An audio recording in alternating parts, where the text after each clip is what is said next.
Hello there. In part 3, I'm going to show you how I use fields online to actually create a more complex integration. Let's start with the fields Ignite user interface. Today what I'm going to do is create a more complex integration involving Twitter and also Salesforce. I want to monitor what people has been saying about a certain phrase if, they have been discussing, right? For example, they mentioned a certain phrase. I want to get hold of the Twitter's name and then create a contact object in Salesforce. And then I can go to Salesforce and look at the contact. Here is how you can do it. So first of all, you create an integration.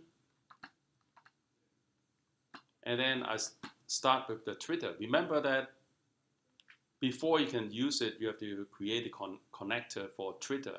And since it's Twitter or Salesforce, you've actually signed up as a developer on Twitter, and Salesforce create your applications, provide the callback function over there, and then before you can actually use Twitter or Salesforce in the integration.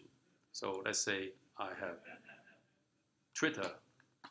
There are two operations. In this particular case, I want to use mention. That means whenever someone mentions a particular phrase, I want to get hold of the Twitter's name and other information and create a contact object in Salesforce based on that information. Now, I have completed choosing the Twitter as the endpoint, right? Note that I haven't actually specified what phrase to monitor yet. That will come later. Now I'm going to create the other endpoint or a connector using Salesforce.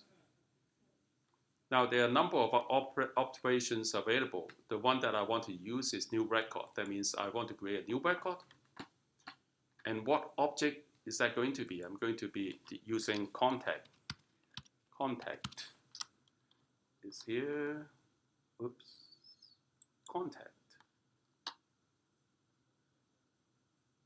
Then I'm going to specify the action.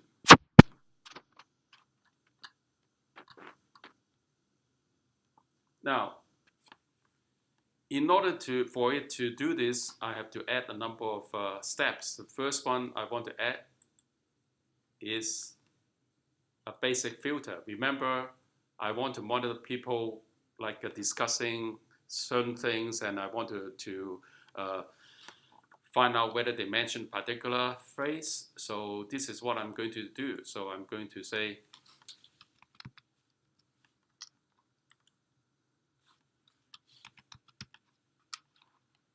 text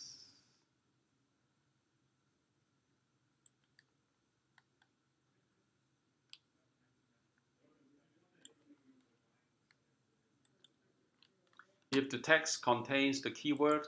In this particular case, let's just say fields ignite blocks. Note that you can actually add more rules. That means you can monitor more than just one phrase. So that's all I need to do for Twitter. The next thing I want to add is like a data mapper. Why? Because I have to map fields in Twitter into different fields in Salesforce. For example, the name in Twitter is first name and last name together in one field, but in Salesforce they're separated. So let's do this. So if I say name, I select the name of the user. You can see that in here, I want to map it to, I want to separate that into first name and last name. So I select separate. And the target is first name. You can see right away there's a connection between name and first name. But I want to map the name into both first name and last name fields. So what I need to do next is I want to add another target.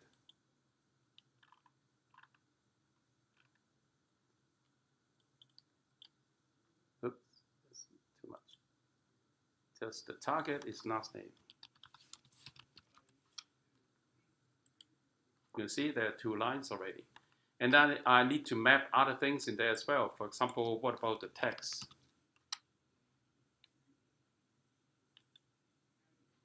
I will map it into description. And so on and so forth. You can map as many fields as you like. So if you click on this button here, you see the mappings I have so far. So once you finish that, what you can do is say done, and then give a name to your integration. For example, is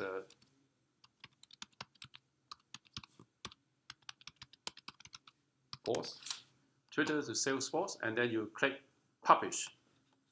And then you can start using that.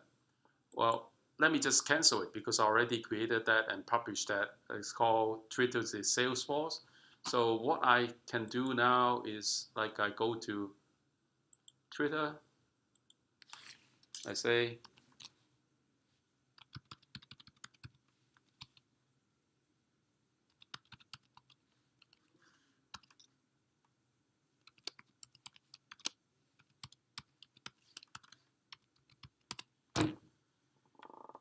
Fuse Ignite works.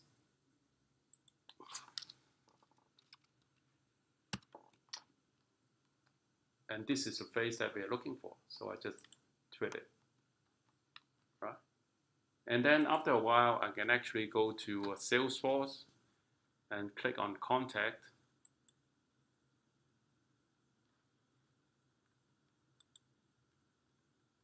And then I can see that if I do